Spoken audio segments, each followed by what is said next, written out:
Sir నమస్కారం అండి Sagar garu. Good morning mister Pavan. Good morning, very good thank you morning. అండి, thank you. Delhi పర్యటనకి అంటే లోకేష్ గారు వెళ్ళడం అనేది ఆల్రెడీ జగన్ వెళ్తారు అని చెప్పి అది క్యాన్సిల్ అవ్వడం జరిగింది. ఇప్పుడు లోకేష్ గారు ఢిల్లీ వెళ్తున్నారు. మరి ఇది ఏ దేనికి సంకేతం అంటారు మరి? అంటే ఇప్పుడు చట్ట పద్ధతిలో అన్ని మార్గాలు చంద్రబాబు నాయుడు గారికి మూసుకొని వెళ్ళిపోయినాయి. ఉమ్, ఇప్పుడు ఏమన్నా వాళ్ళు ఇప్పుడు పురంధేశ్వరి గారు బీజేపీ అధ్యక్షురాలు అయ్యారు.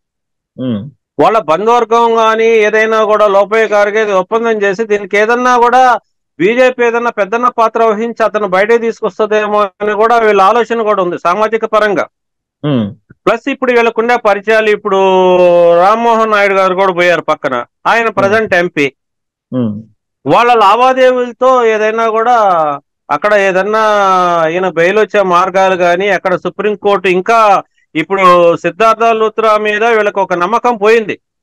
ఉమ్, కాబట్టి ఇప్పుడు ఉన్న పళంగా సిద్ధార్థ లూత్రాను కూడా వీళ్ళు తీయలేరు. కాబట్టి ఇవన్నీ కూడా సుప్రీంకోర్టులో అక్కడ కొన్ని సీనియర్ అడ్వకేట్స్ ని వాళ్ళందరినీ కూడా సంప్రదించి సలహాలు తీసుకోవాలా. వీళ్ళకి సంబంధించిన సామాజికంలో రిటైర్డ్ జడ్జెస్ కూడా చాలా మంది ఉన్నారు. కాబట్టి ఈ కేసు మీద కూడా వాళ్ళు చర్చాగోష్ఠి చేసుకునే దానికి వెళ్ళారనేది మా అభిప్రాయం. అండ్ ఇంకోటి అండి, ఇప్పుడు నిన్న పవన్ కళ్యాణ్ గారు ప్రెస్ మీట్ లో మాట్లాడుతూ కూడా యుద్ధం అయితే యుద్ధానికి మేము రెడీ, ఆ వైసీపీ పతనమే మాకు మా లక్ష్యం, ప్రజల కోసమే మేమిద్దరం కలుస్తున్నాం అని చెప్పడం జరిగింది. నిజంగా అంటే వాళ్ళిద్దరూ కలిసి ఒకవేళ ఆ గవర్నమెంట్ ఫామ్ చేస్తే వైసీపీ వాళ్ళ పరిస్థితి ఏంటి అనేది ఒకటి క్వశ్చన్. సో దాని గురించి ఏమంటారు? ఇప్పుడు వాళ్ళు యుద్ధం చేయడానికి ప్రజల మద్దతు కావాలి ఎవరికైనా కూడా. ఇది ప్రజాక్షేత్రంలో యుద్ధం. ఉమ్, ఇది సినిమా షూటింగ్ బాహుబలి యుద్ధం ఏం కాదు. ఇది ఉమ్, ప్రజాక్షేత్రంలో యుద్ధం చేయబోతున్నాం. ఆ యుద్ధంలో జగన్మోహన్ రెడ్డి గారికి రెండు చేతులే ఉండేది. ఉమ్, ఇప్పుడు మీరు 4 చేతులు కాదు 6 చేతులతో యుద్ధం చేయాలని మీరు చూస్తున్నారు. ఉమ్, కానీ జగన్మోహన్ రెడ్డి గారు రెండు చేతులు వెనక కొన్ని లక్షల కోట్లు చేతులు రేపు పైన లేసి ఓట్లయిపోతున్నారు. ఉమ్, దీంతో వాళ్ళ పతనం తప్పదు. ప్రజా యుద్ధంలో వాళ్ళకి యుద్ధం చేయలేని శక్తి ఉంది కాబట్టే ఈ రోజు వాళ్ళు అందరు కూడా కలిసికట్టుగా రావాలని అంటున్నారు. కలిసికట్టుగా రావడం తప్పని మేమేం అనడం లేదు. ఉమ్, కానీ వాళ్ళే చెప్తున్నారు మేము అతి శక్తివంతులు అతి బలవంతులం అని. ఉమ్, కానీ ప్రజల్లో మేము అతి బలవంతులు శక్తివంతులు ప్రజలు ఒప్పుకుంటున్నారు. కానీ వాళ్ళు ఏందనంటే ఇప్పుడు మమ్మల్ని వేరే విధంగా ట్రాక్ చూపిస్తున్నారు. కాబట్టి అవన్నీ ప్రజలు నమ్మే పరిస్థితుల్లో ఏమీ లేరు. నేను ఒక చిన్న విషయం చెప్తాను పవన్ గారు. ఇప్పుడు ఆయన అరెస్ట్ అయిన తర్వాత హైదరాబాద్ నుంచి పవన్ గారు బయలుదేరారు.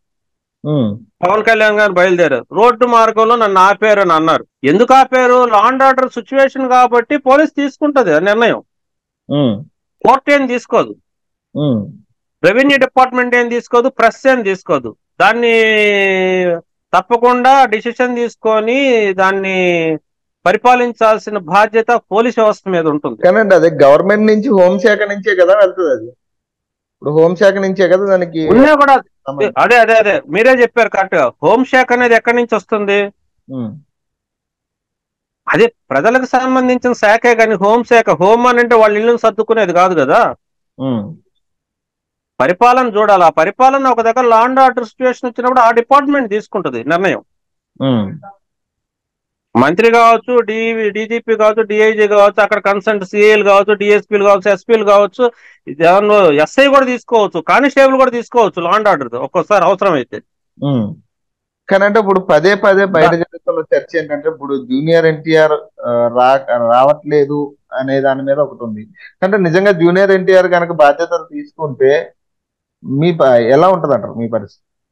ఇప్పుడు జూనియర్ ఎన్టీఆర్ తీసుకుంటాడా తీసుకోవడా అనేది వాళ్ళ అంతరంగిక విషయం అండి. ఉమ్, ఫస్ట్ నుంచి కూడా జూనియర్ ఎన్టీఆర్ చెప్పేది ఏంటంటే మా తాత పెట్టిన పార్టీని అతను చాలా ఓపెన్ గా చెప్పారు. వాళ్ళ ఉమ్, నాన్నగారు కూడా చెప్తే వాళ్ళ నాన్నగారి పరిస్థితి ఏమైంది అనేది కూడా ఎవరైనా కూడా నందమూరి ఫ్యామిలీలో ఆ పార్టీ గురించి కానీ ఎత్తితే వాళ్ళు పతనం అయిపోతారు. ఇప్పుడు బాలకృష్ణ గారు అంటే వాళ్ళ అమ్మాయిని ఇచ్చారు కాబట్టి విధి లేని పరిస్థితుల్లో లోకేష్ అండగా నిలబడేదానికి వచ్చాడు. కానీ లేకపోతే ఆయన కూడా రాడు. ఉమ్, మిగతా కుటుంబం అంతా రాలేదే. వచ్చారు, ఉమ్, 4 రోజులు స్టేట్మెంట్ ఇచ్చారు, వెళ్ళిపోయారు.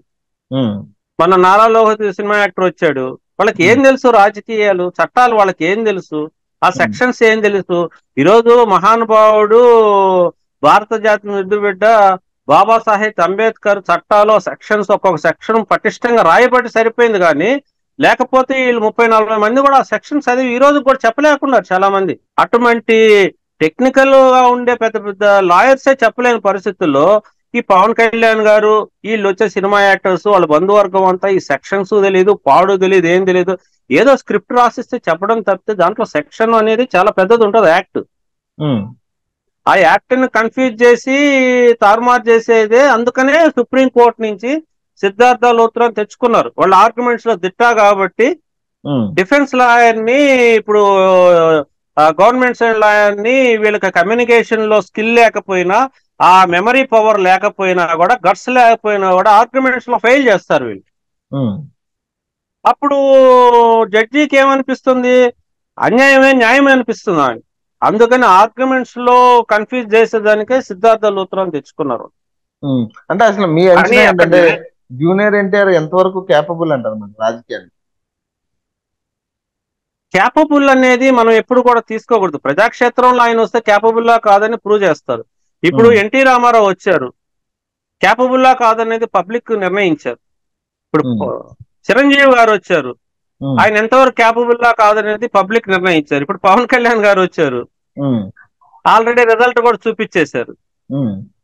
అంటే కనీసం రెండు దగ్గర నిలబడితే ఒక దగ్గర కూడా గెలవలేకపోయాడు అని అంటే ఆయన చర్మిషన్ ఆయన స్కేల్ పెట్టి కొలుచుకోవాలి.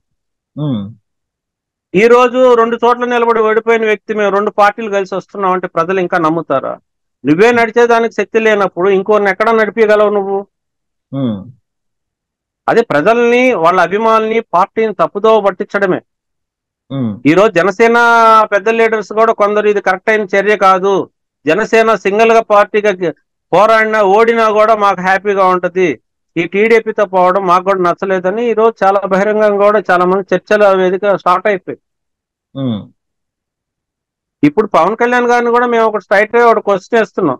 ఆయన జైల్లో ఉంటూ ములాఖత్ పోయి పొత్తులు అన్నారు కదా, అదే టీడీపీని అనౌన్స్ చేయమనండి, ముఖ్యమంత్రి ఈయనే ఉంటాడు, మా అబ్బాయి ఉన్నాడు అని అనౌన్స్ చేయమని చెప్పండి. అదే పవర్ షేరింగ్ ఉంటదంటారా? పవర్ షేరింగ్ తీసుకొచ్చారా? మరి అదొక ఆప్షన్ ఉందిగా. మరి పవర్ షేరింగ్ మీద వచ్చారు ఇక్కడ. అదే లోపేకారు ఒప్పందాలు అన్ని. అంటే ఇంతకుముందు ప్యాకేజీ, ఇప్పుడు ప్యాకేజీ ప్లస్ పవర్. అంటే ఇప్పుడు అతను ఇబ్బందుల్లో ఉన్నాడు కాబట్టి, ఇప్పుడు ఒక ఇల్లు ఉంది, అక్కడ అవసరానికి అమ్ముతుంటే ధర తక్కువ డిమాండ్ చేస్తుంది పబ్లిక్. ఆ సైట్ కి వాల్యూ వీళ్ళకి అవసరం అయితే రేటు, మీరు 10 లక్షలు అంటే నేను పోయి 20 లక్షలకు కొనేసుకుంటా. ఇప్పుడు చంద్రబాబు నాయుడు పార్టీ ఏమైపోద్దో అని ఆందోళన, మొన్న వాళ్ళ శ్రీమతి భువనేశ్వరి గారు కూడా అన్ని మాట్లాడుతూ, ఈ పార్టీ ఎప్పుడంటే పార్టీ సిద్ధాంతాలు కూడా ఆమెకు తెలియదు పాపం, ఎప్పుడు కూడా పార్టీ సభ్యత్వాలు ఆమెకు ఉందో లేదో మనకే తెలియదు, ఎప్పుడు పార్టీ కార్యక్రమాలకు వచ్చినా కూడా కాదు ఆమె. మొన్న కూడా చెప్పావు, వాళ్ళ నాన్నగారిని అలా చేసినా కూడా ఎప్పుడు మాట్లాడలేదు. కానీ ఈ రోజు వాళ్ళ హస్బెండ్ ఆ పరిస్థితుల్లో ఉన్నప్పుడు భర్త గురించి మాట్లాడకుండా పార్టీ గురించి కూడా మాట్లాడింది. కేవలం ఆమె దగ్గర ఎందుకు మాట్లాడించారంటే పార్టీకి బూస్ట్ ఇప్పించారు. బ్రహ్మణి గారు మాట్లాడలేదే, ఆమె మాట్లాడొచ్చు కదా, ఎందుకు మాట్లాడలేదు? అంటే చంద్రబాబు నాయుడు అనుభవం అంతా ఇక్కడ ఏంటంటే ఎక్కడ సానుభూతి దొరుకుద్దా ఎక్కడ అనేది చేశాడు. లాస్ట్ టైం అసెంబ్లీలో కూడా పాపం ఈ మహాతల్లిని బయటకు లాగి, నా భార్యని ఇలా అని చెప్పి నందమూరి ఫ్యామిలీని అంతా బయటకు లాగాడు.